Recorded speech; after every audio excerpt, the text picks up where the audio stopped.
Hello, everyone, and thank you for joining our second interview in the series Queer in Gaming. My name is Adam Shea, pronouns are he, him, and I am the host of tonight's interview. In partnership with SIGGRAPH's DE&I committee, we are so excited to host this series where we explore the intersection of gaming and LGBTQ plus spaces. As a young queer game developer myself, this series was made to seek out and celebrate the queer voices in the games industry and learn from the unique perspective that they bring. We're continuing to test out different platforms on our backend, so please bear with us as we work our way through any technical glitches or troubles with graphics. As always, we're working to improve the series as we go, so if you had any comments or feedback, please feel free to drop it in the chat. Before we begin, I do need to read you all through SIGGRAPH's online harassment policy and community guidelines. This live stream is moderated by ACM SIGGRAPH. We ask that all comments stay respectful of others and respect ACM's policy against harassment. This means to exercise consideration and respect in your speech and actions, refrain from demeaning, discriminatory, or harassing behavior in speech, and be mindful of your fellow participants. Lastly, we'll be having a short audience Q&A at the end, so if you have any questions, please feel free to drop it in the chat. So to begin, I'm so excited to introduce our guest, August Davies. August has a vast history in digital animation, working on many award-winning projects. They helped bring to life Dr. Manhattan and Zack Snyder's Watchmen, the infected creatures in Will Smith's I Am Legend, as well as the digital grooming of Bill Murray's Garfield. They are currently positioned with PlayStation, working as an animation supervisor, credited on many critically acclaimed titles, including the Last of Us series, the Uncharted series, and Death Stranding. August, thank you so much for joining us. Hi, thank you, Adam. It's nice to be here. Awesome. And full disclosure, we do work at the same studio together at PlayStation Visual Arts. I know, it's crazy. But we haven't gotten to talk much. I always saw you in the office, but I'm so glad we have this opportunity to sit down and have a discussion. Absolutely. Awesome. Well, to start us off, could you just tell us what your pronouns are and how you identify? Yes, my pronouns are they, them, their, and I am gender fluid, leaning on the femme side. Amazing. Yes, that's so great to have you here with us and be able to hear your perspective on some of the topics we're going to be talking about. So I do want to go back to the beginning of your career and just want to know, how did you first become interested in video games and wanting to become an animator? Actually, I was always interested in animation. I was always interested in video games. I wanted to. Growing up, my parents showed me anything animated. I did a lot of drawing, and for games, I actually had a Commodore 64. Before that, my dad had a Timex Sinclair, and I would try and like code sprites. And on the Commodore 64, we had. I'm from DC originally, and there was this place called the Black Hole where a lot of go-go bands, which is like go-go is to DC what hip hop is to New York, would perform there. And I was making this game called Escape from the Black Hole. Never quite finished it, but yeah, I didn't want to do all the drawings from traditional animation, which was still very viable. And at the time, long time ago, computer animation was being done by programmers, and my programming knowledge was not very high. So it wasn't until college when, kind of by accident, I was in a computer graphics class, and the professor went on sabbatical, and her replacement was a hardware and software salesman, and he recommended me to one of his clients, and I quit school and started working in the industry. Oh my gosh, that's so cool. And I love hearing everyone's different stories about just like when they were a kid, especially if like their parents helped get them involved in it. Are they proud of what you're doing now?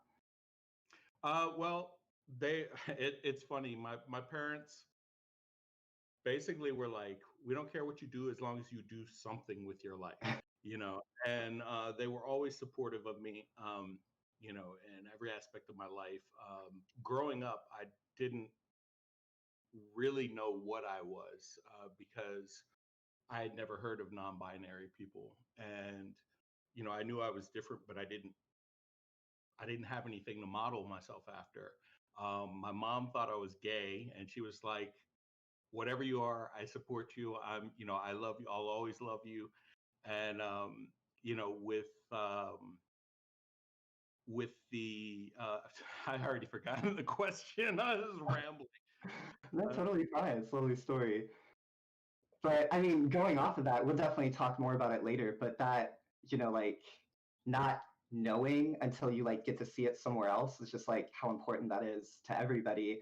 And even you personally, I found it as really great to just have your presence in the office, as this being my first industry job, and only had recently coming out. I didn't really know where the line was in being able to express yourself. So really having those other people there, like it really helps make you feel more comfortable in the space. So it's thank you to you as well. So that means a tremendous amount to me. I really appreciate that. I feel very fortunate to be in a company like Sony where they actually are concerned about everyone's well-being and fair treatment.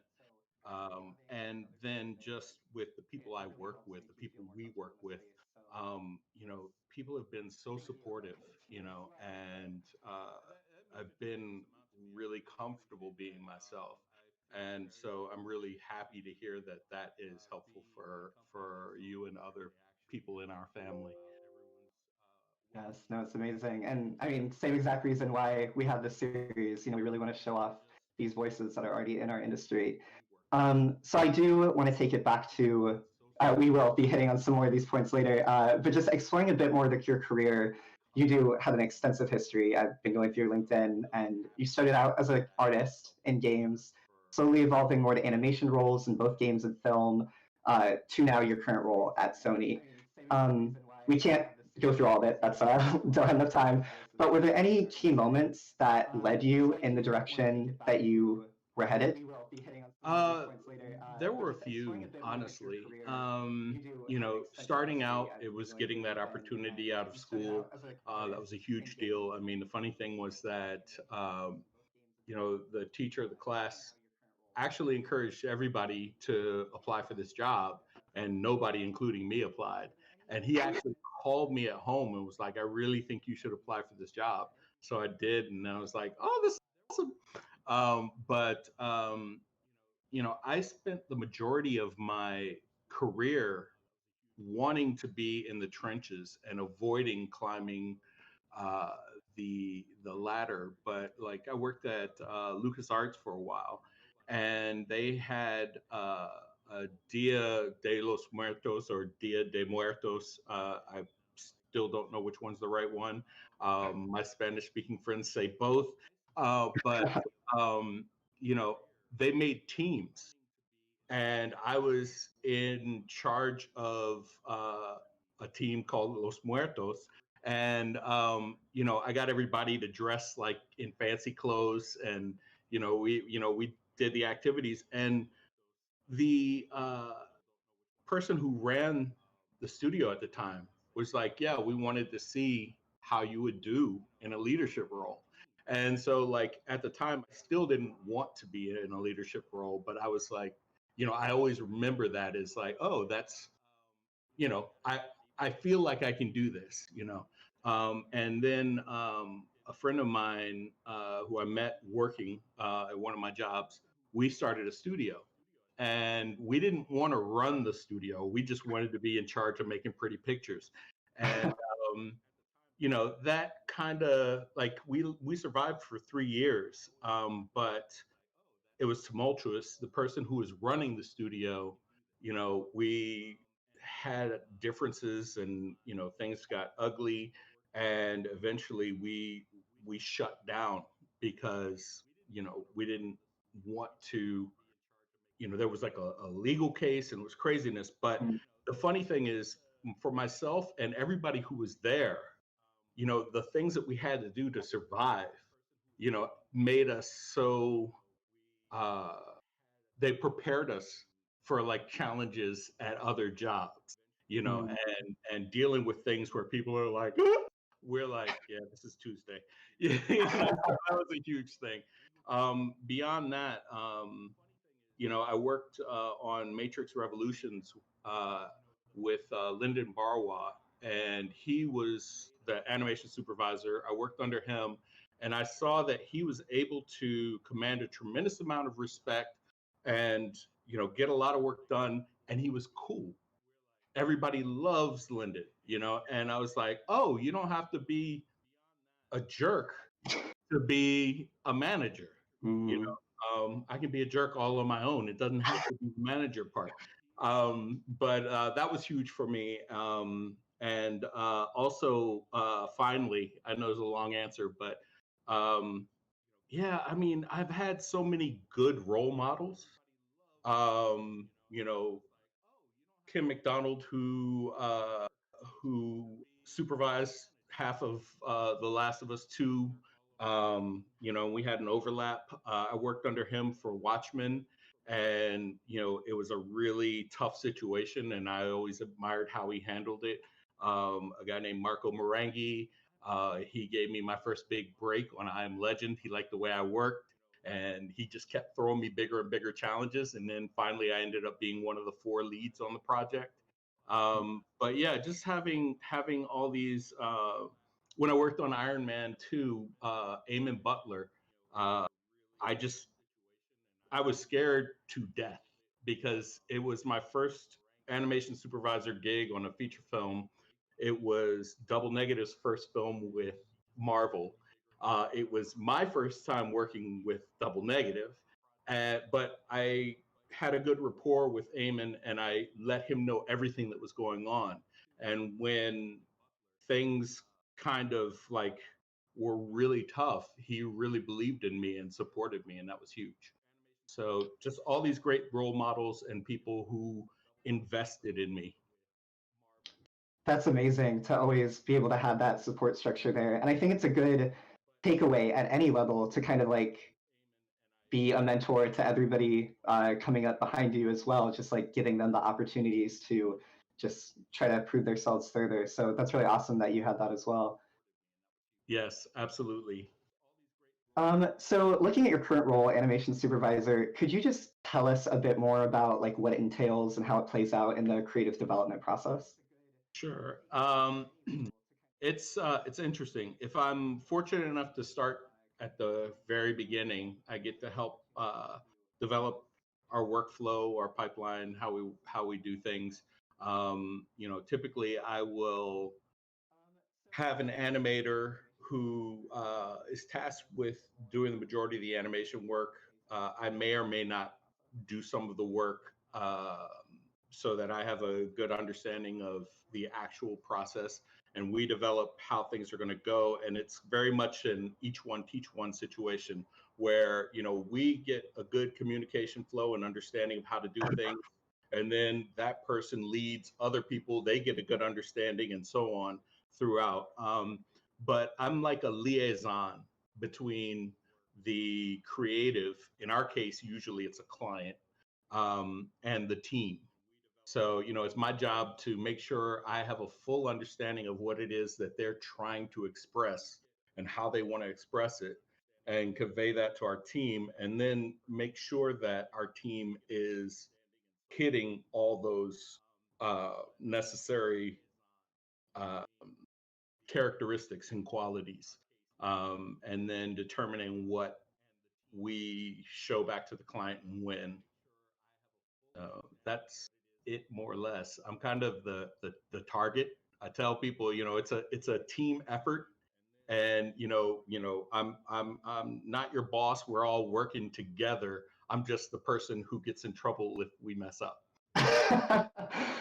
Sounds stressful, but really, It can be extremely stressful. It can be. I mean, there are times where I'm just like, I can't get out of bed. I can't. I can't. Just no. Mm-mm. But usually, it's. I've been really fortunate, especially later in my career, to work on really rewarding projects with really amazing people, and that really helps when things are tough and discouraging. To be able to come in and see those faces, and even to some degree, to know that they're depending on me to help them, get up and do the next day. So it's very stressful, but it's an amazing experience, and it's great collaborating with other people, on that intense level. Definitely. And I think within game development, like the collaboration is the most rewarding part, just really getting to work with others and help everybody succeed. Looking at your role or like your experience, you had a lot of international experience as well as working with US-based studios, working in Vancouver, London with DE&I. And then a unique thing about visual arts is that we work with many of the first-party studios, and you're credited on some projects including Guerrilla Games and Kojima Productions. And I'm just curious, when working with these non-US studios, is there any major differences that you notice in terms to how they approach creating narrative and like designing those shots? I would say that it's less, I mean, there definitely is a cultural influence, especially when you get to somebody like Kojima, but I would say that it's more about the identity of the studio and the mindset of the developers. So everybody's got kind of a different focus and a different spin, but in my experience, it's less of a cultural thing and more of a just individualistic aspect of how each team, company, and project is focused. So when you say project, even within the same studio, it can have like a different vibe from project to project. Absolutely, absolutely. And one of the things that I try to be as flexible as possible. I've been fortunate enough to find patterns that work and don't work, but at the same time, I know that there are possibilities for better ways to do things. And also, it's really important for people to have a sense of ownership. So whenever there's the bandwidth, I want people to try other things. I want us to try different ways of doing things. And a lot of times I'll get on a project and either the management, the production of the team, or the members that are there have a specific way that they want things done. So I will adapt to that as best I can. Every now and then there'll be a situation where it's my job to shake things up, and that's a little bit rough. But yeah, it's every project, even in the same studio, has its own thumbprint. What would you say really prepared you for this kind of role, needing to be so adaptable? My parents. um, and I mean, that's a corny answer, but it really is true. Like, everything from my dad putting stuff in front of us to eat and us not knowing what in the world it was, and not always liking the way it looked, but understanding that, he's not gonna give us anything intentionally that's going to be bad for us or not be good. And him having a great track record of everything, no matter how it looks, being delicious. So, he'd be like, who wants some? And, we learned not even to say what. We'd just be like, yes, please. And my mom, was a people pleaser, and maybe to a fault. And that's something that I picked up, and I'm just starting to get my head wrapped around having my own space, and what the appropriate amount of, yes, yes, yes, ma'am, may I have another is. But yeah, but my parents definitely, they exposed my sister and I to as many things as they could, and they encouraged us to be as open-minded as possible and to try to be as pleasant and easy to work with as possible. And I think that is the backbone of my flexibility and compatibility with people.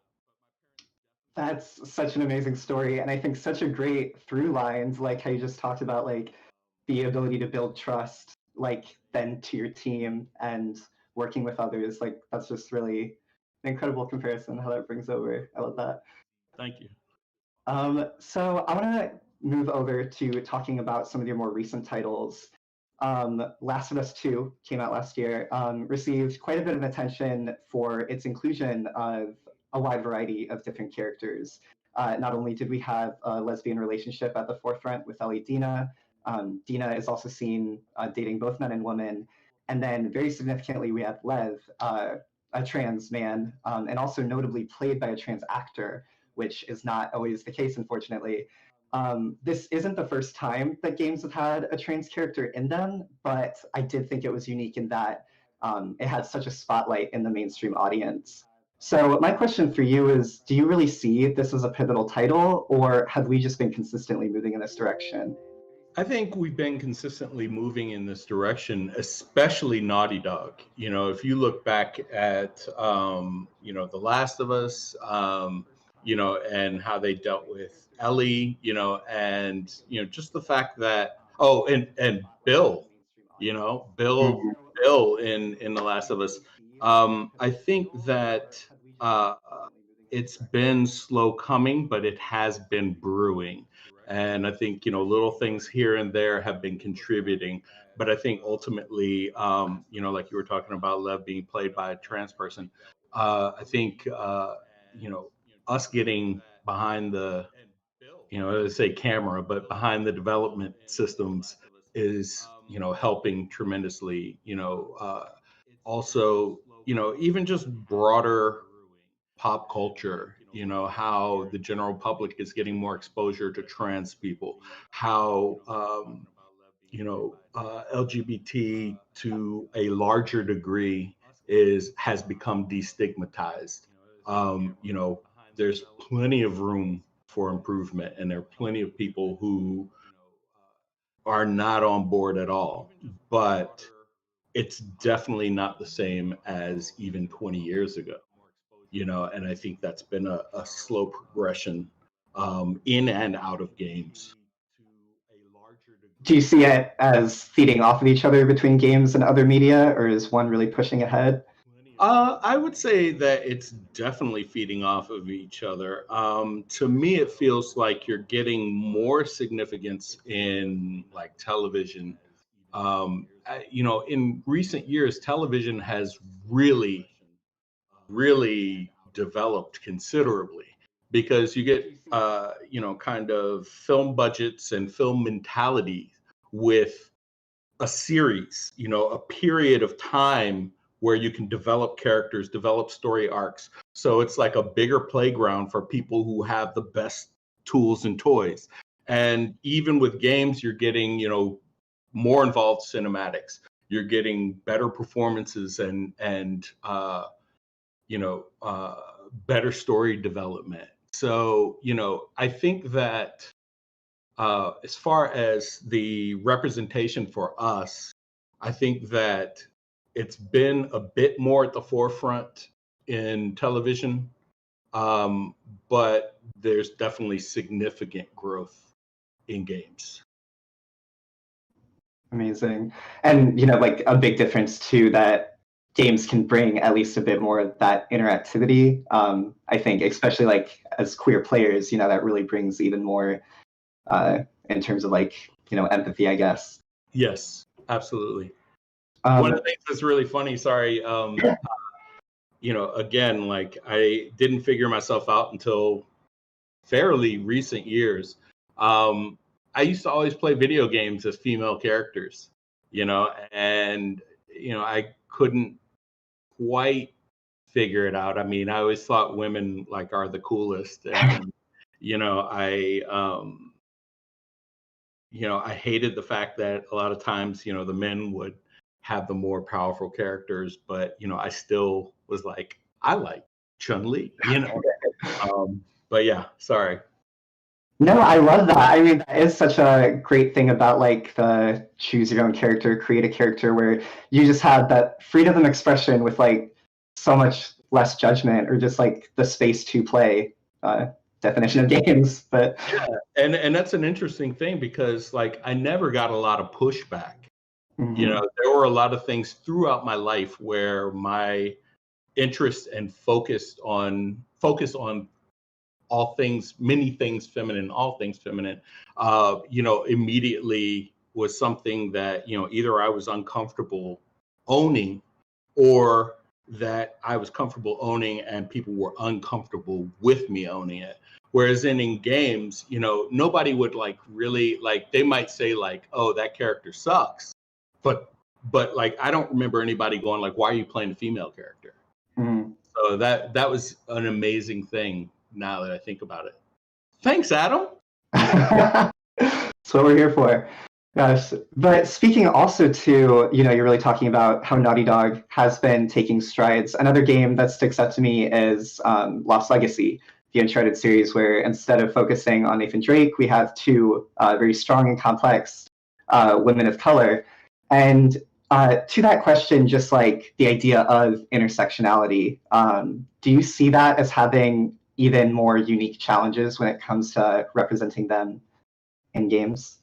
Absolutely. I mean, you know, even like if I love Lost Legacy, you know, and even like when I was putting together my reel of more recent work, you know, I was really proud of the performances that we captured because, you know, especially Claudia Black has a lot of kind of signature acting behaviors, and a lot of them were really hard to sell in a CG character.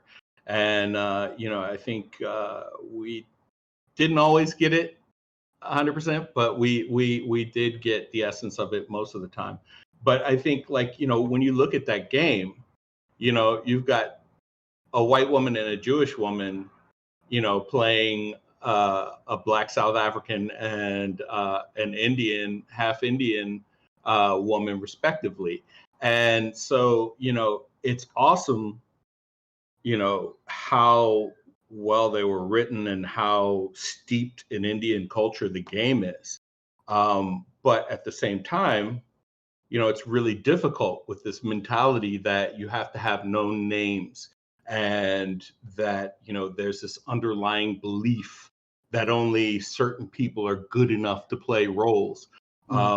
You know, the bad guy was, you know, was ethnic, and it's like, well, that's great, but he's the bad guy, you know.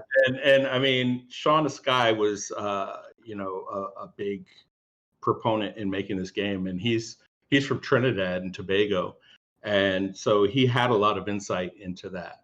But you know, I think ultimately, I think one of the biggest things is having diversity in games, whether it be Black people, people of color, LGBT people, diversity in stories.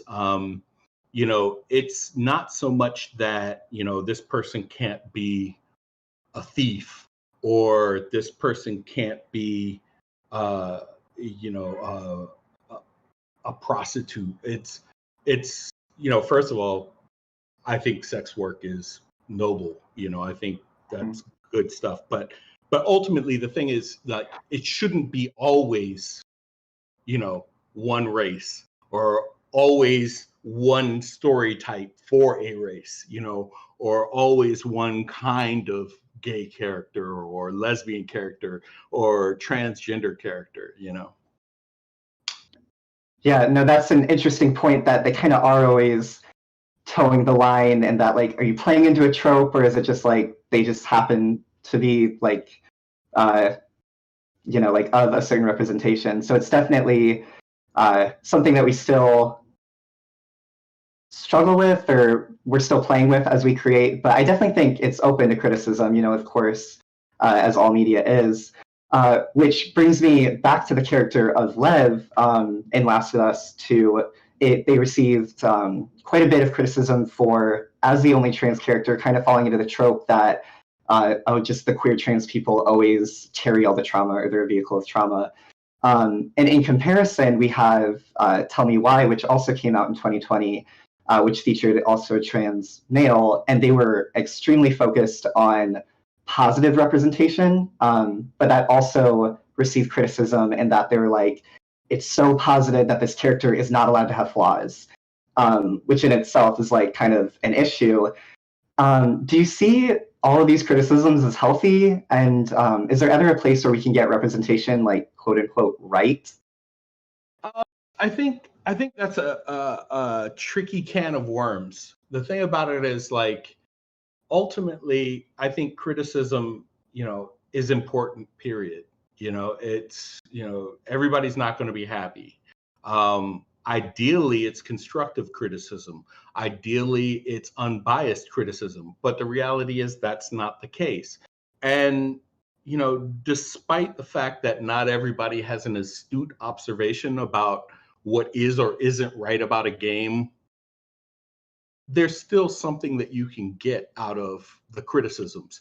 To talk about Lev being, a trauma vehicle, it's a valid point, but who in The Last of Us doesn't have trauma? Mhm. I mean, that is a trauma fraught environment, so, and also, like, one of the things that I really love about Lev, I felt like Lev was truly virtuous, in a game where, like, the main characters have dubious drives and impulses, and, nobody's hands are completely clean, not even Lev's, but Lev's intentions seem so understandable. And I mean, everybody's seem understandable. It's just the degree to which they go after them that is probably arguably problematic. Not arguably, definitely problematic.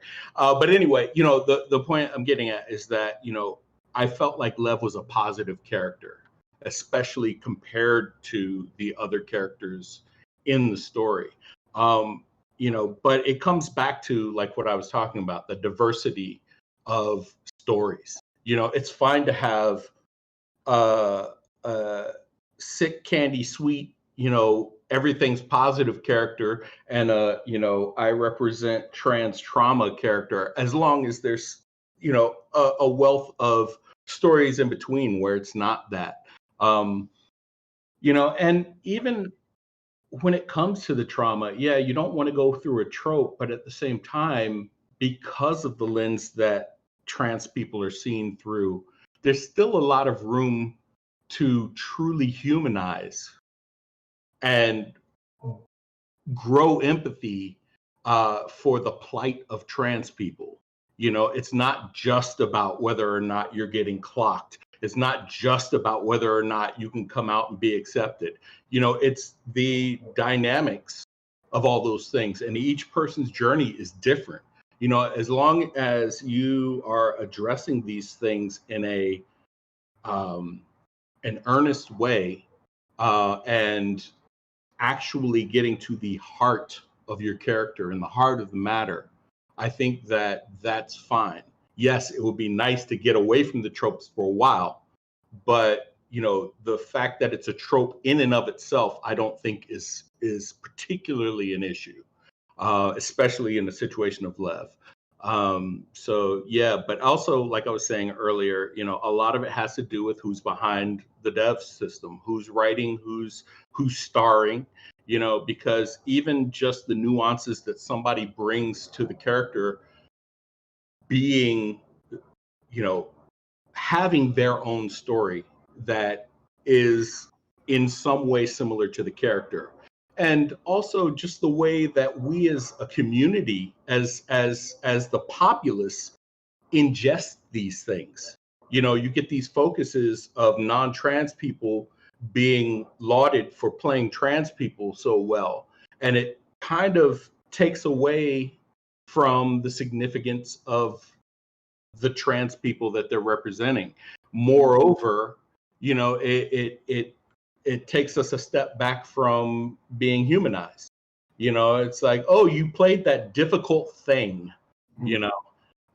so yeah, I mean, the more we can help mold these stories, the better. Tropes by themselves aren't necessarily a problem. We should stay away from for a while, but we just need to really tell interesting stories where a person's orientation or identity isn't a punchline or isn't the point of the story per se. That, yeah, is an amazing answer. And I think it really comes to the point that, like, any community is not a monolith. We're not like with Lev, we're not telling the trans story, we are telling a trans story, or a story, an experience of a trans person. So yeah, I think that's incredible. And I also think that's pretty common to like just Naughty Dog style. Even like the ending of the first Last of Us, it's like they were telling a specific narrative and they don't really care what the player wanted to happen. So yeah. So speaking on, you're really talking about like we don't want to trivialize these experiences, and part of that is really making sure the people that make the games are these people that represent them as well. We still see, like looking at credits, that's not always the case, or even that often the case still. I'm just curious, what do you see, or what do you think the AAA industry needs to be doing to continue bringing these diverse voices? That's an excellent question. I mean, our industry is so specialized, and whether you're talking about coding, whether you're talking about game design, even when it comes down to more quote straightforward things like writing, they all have to be integrated. There has to be a synergy that makes a good gaming experience. So it's not as easy as to say, hire more, Black people, hire more non-binary people, because you've got to find people who are qualified. At the same time, that can't be an excuse. It can't be, well, they don't exist, so hire the 1800th white guy, But also, it's got to go even further back, education. It's like, who has the resources to learn the trade before getting a job, And, so often, unfortunately, there's a smaller percentage of people who have that. And when you start talking about diversifying, you've also got to think about how you are going to help those communities actually be able to come to the table and compete legitimately on a similar level. For sure. Yeah, it's definitely a systemic problem is really what we're getting at. Even looking at, entry-level jobs are typically in games very not great paying. So you really already have to be in a privileged position to be able to take on that like burden. So yeah, there's a lot of work to be done. You really touched on it. Sorry, I totally lost my place. That's so. Gosh. So something you did talk about that helped you was being able to explore yourself in different kinds of characters, or like where you can choose your own character. Something that I was just like kind of picking up on my research, Wired released an article a couple years back with Feminist Frequency, and they found that at E3 in 2019, only 5% of the games showcased featured female protagonists, whereas male protagonists were 5 times as likely to show up. And looking at like the years and trends, we see a bigger trend in games offering multiple options for gender. Like if we look at most of the Ubisoft titles, it's now always, do you want male or female? But that percentage of female protagonists is not really moving. I'm wondering, do you see like the multiple gender option as the future, or is this really kind of like inhibiting game developers from telling specific narratives? I think giving the player the option, I don't think in and of itself is a problem. But I also don't think that we should look at that as a solution. That is one aspect of normalizing, the broad range of humanity that actually exists, as opposed to the cardboard cutout, that we have for so long upheld as a community. I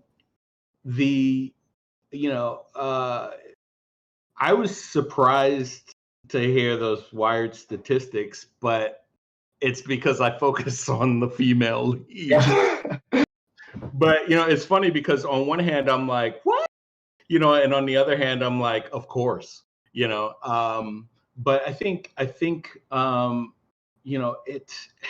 there's a lot there, sort of like, talking about educating people from the ground up, so that they can be competitive, so that they can be familiarized, so that they, are qualified beyond, fitting some minority checkbox or some LGBTQ checkbox. I think, society has a lot of work to do to stop training and supporting toxic masculinity.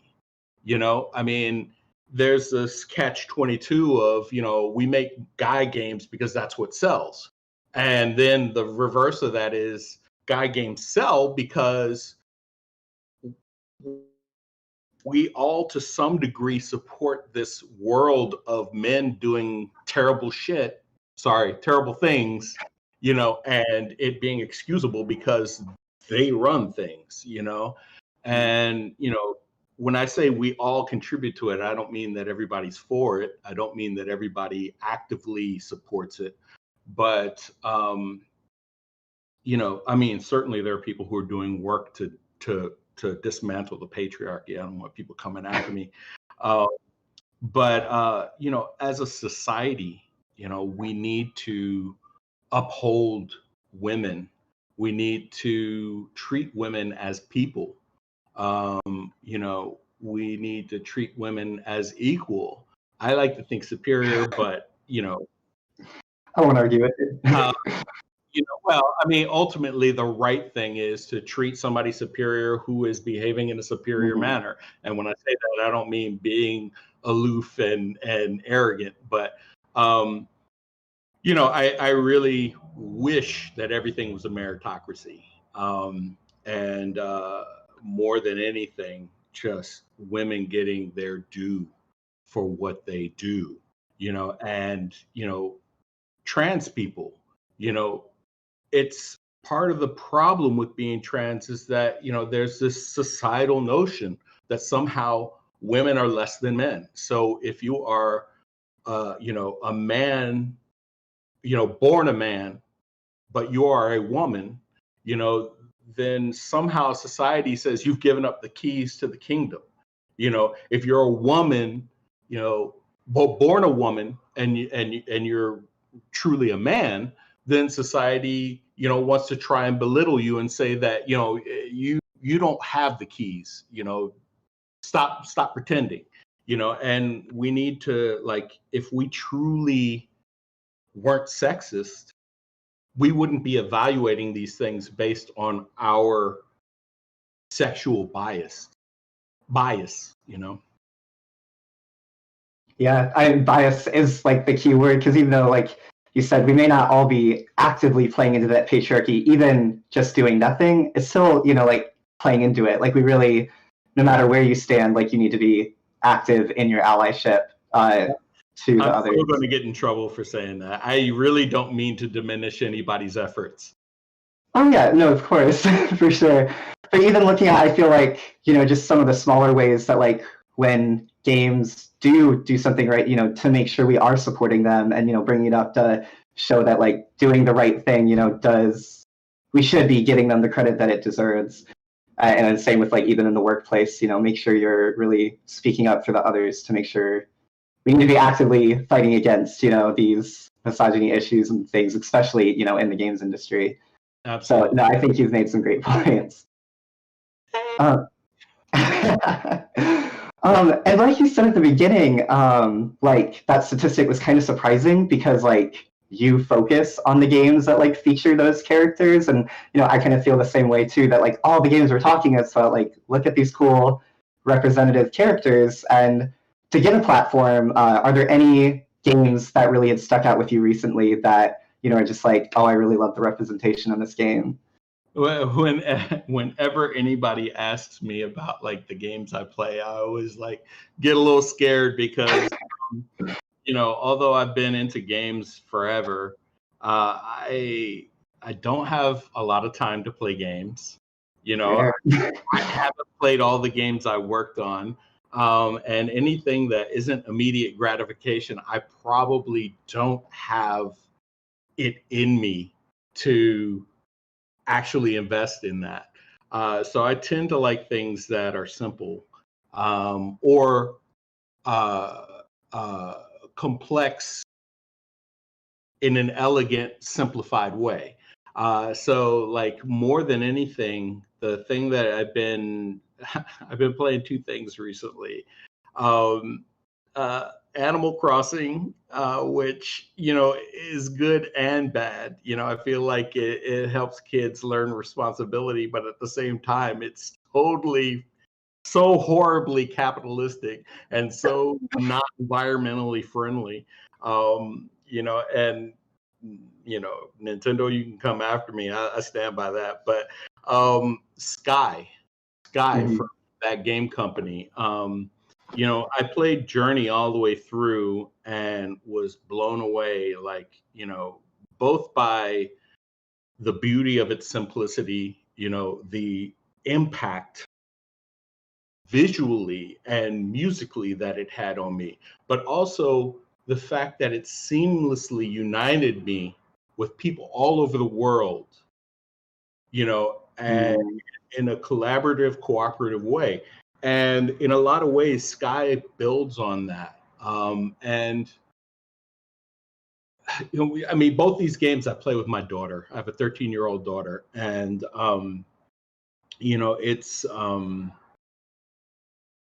I feel like there's a lot of meaningfulness. There's a lot of, it's all about cooperating. It's all about actually connecting with other people for real. And in an age where, people are glued to a computer screen or television set, and worse yet, rightfully afraid to go outside, for fear of catching COVID. It's amazing when a game connects people in such a seamless way, with so many people interacting and being exposed to each other, and it not being about your culture, it not being about your verbal communication, and it not being about destroying something, you know. Mhm. So yeah. Yeah. Both I think are great examples just of like, the joys like in simplicity. Like you talked about like in Journey, you can't talk to each other. But still it's just like the small moments you have, especially like you're isolated the whole game and then, just someone's there to join you on the journey, whatever. The first But time I played all the way through, I thought that, I was running into like the same people, different times, and I get to the end and I realize, I played with so many different people, and it just like, I had a moment. yeah, a lot of people did, yeah. No, for sure. And even fair criticisms completely for Animal Crossing, but one thing that I really appreciated, I believe this is right, you can tell me if I'm wrong, but I believe the clothing isn't gendered, that like you can wear any clothing in the game. I would say it's gendered, but they don't force gender Mm. on you. So, I mean, when I say it's gendered, it's like, you have very traditional gender roles echoed in the clothing. They have Mm. dresses, they have, suits, but they don't say this is guy clothes. Mhm. As I always do when I have a choice, I'm playing as a female character. And there are definitely things where I'm like, like, so many things that items that, I can buy in the store, a lot of times they're pink. And I'm like, all right, not everything, but I'm like, yeah, I wonder about that. Um, but yeah, I mean, like I get presented things that, A, might be traditionally associated with males, but society in general isn't going to say, "Oh, you're wearing boy clothes," Mhm. But then I also get presented with, pretty girly things that I love, So, they don't put a focus on gender. They Mhm. have very gender, I don't want to say reinforcing, because they're not telling you what gender you need to be to wear it. But I would say it's Yeah, and maybe it's just my perception. Maybe it's something wrong with me because I'm going like, "Ah, that's girl clothes," because they definitely don't say it. But I mean, they do have clothes that fit gender norms, but Mhm. yes, they don't insist that anybody wear a certain kind of clothes, and they don't restrict you. And as far as I know, they don't restrict you in what you get a choice to wear. For sure. And I think that's kind of like could go into the implicit bias of development. Like even if they didn't label it, I wonder like when they're designing, do they still, have a Jira board of like boys' clothes, girls' clothes, or whatever. So yeah, it was really interesting though about what you just said. So I do just have one last question before we go into the Q&A. Just given your experience in AAA, what do you want to see next, like from the industry in terms of like diversity and inclusion? Ooh. You have another hour? I would say just more of the exploration, of humanity. I would say, to some degree, I would say more inclusion with less focus. So it's like, you've got, you know, black characters who just happen to be black. It's not, they're not, you know, stereotypical, you know, they're just people that happen to be black. And I mean, to some degree, some people will be like, well, that's not a black person. And it's like, wow.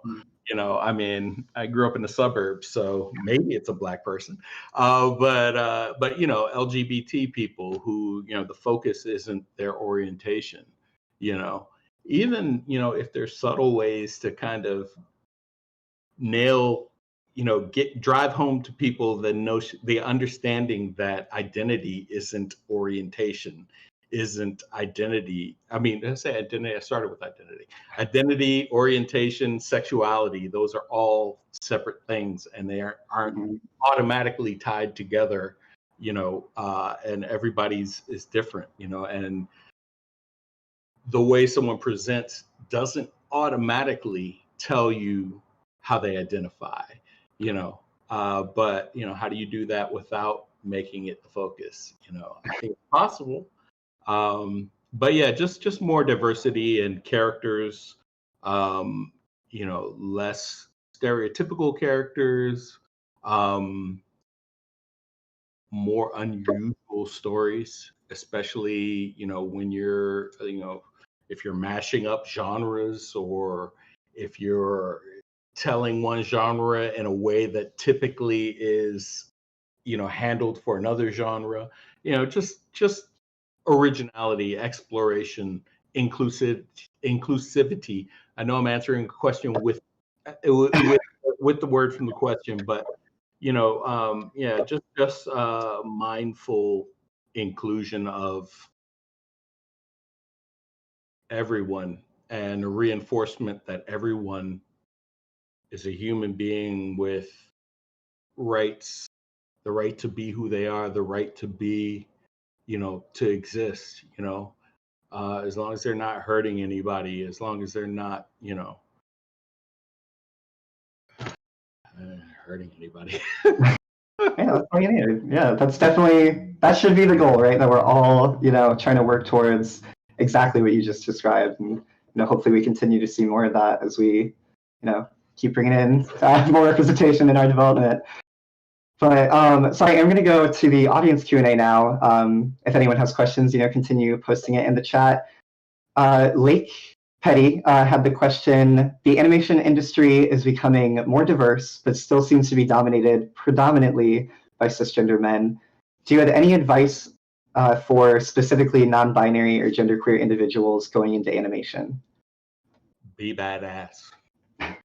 I mean, you're always going to find some kind of bias. There's no perfect solution. There's no, like, I've had jobs where, I don't know that my identity was a factor at all, but it's like, oh, I'm a shoo-in for this job. And it's like, they didn't even interview me. And I'm like, whoa, but don't focus on the obstacles, focus on what you're trying to do, and be the best that you can.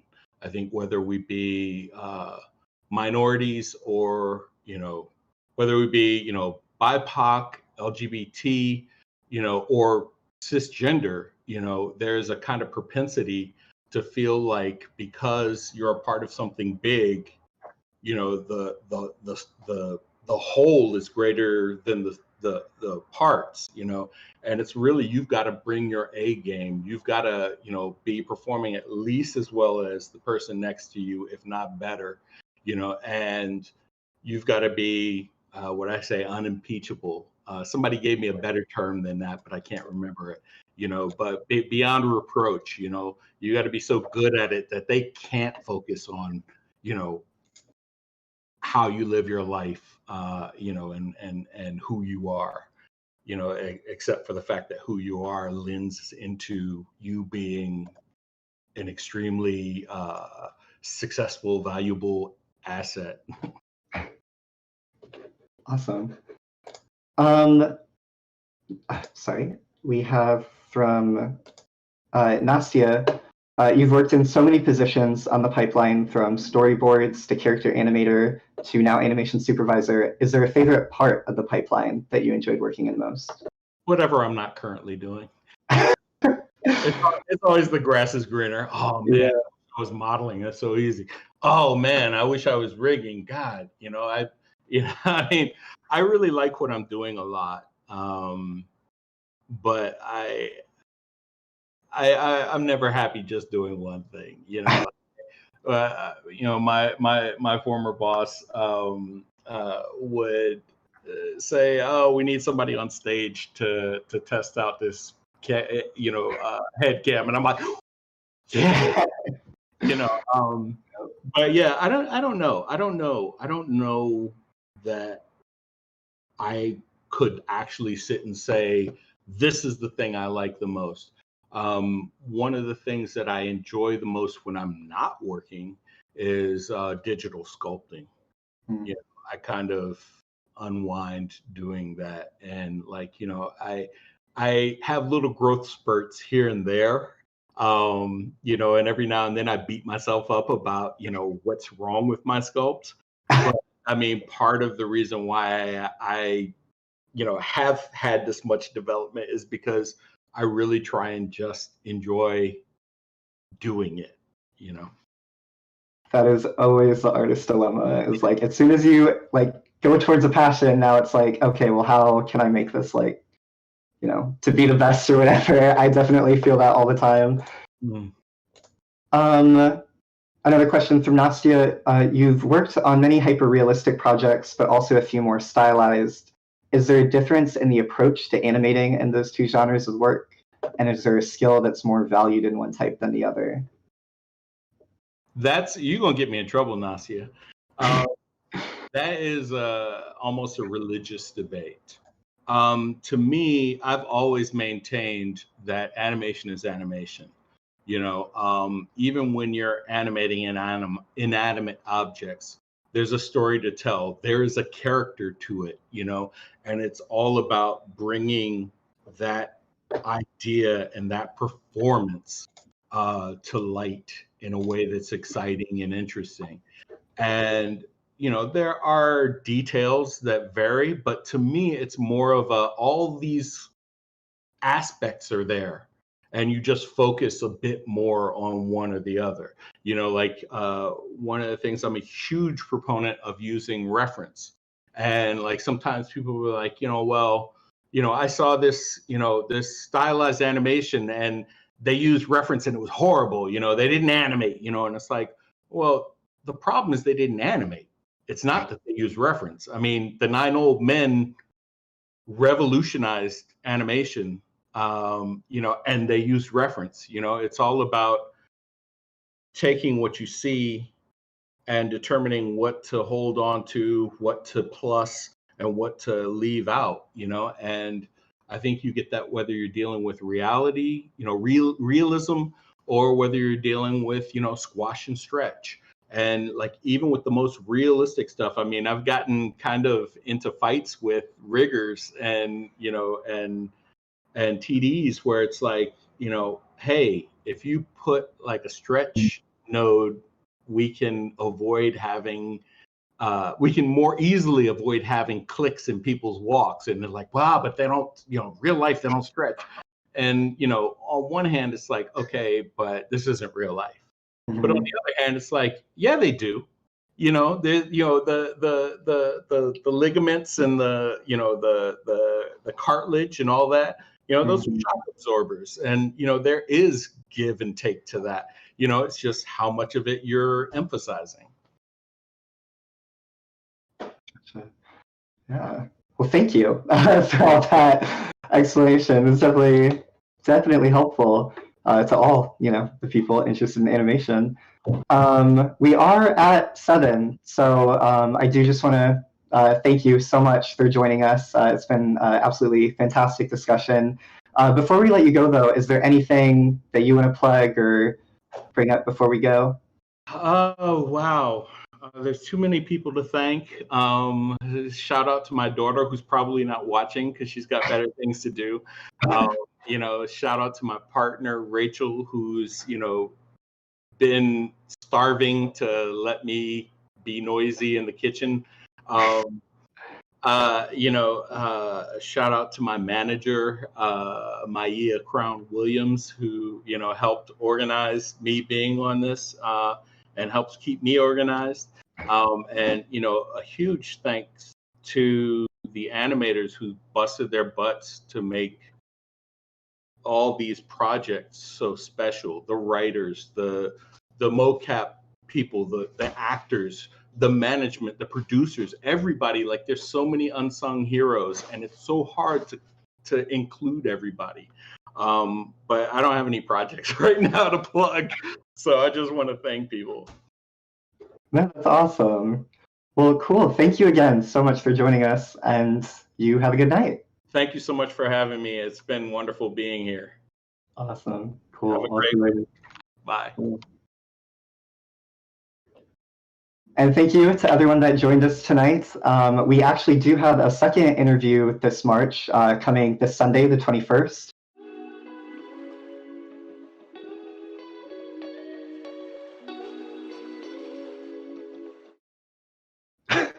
Sorry about that. Nick Murray, who's a producer at Now Play This, which is a festival at Somerset House in London. So tune in for that. Again, if you have any comments or feedback, please drop it in the chat, and we'd love to hear from you.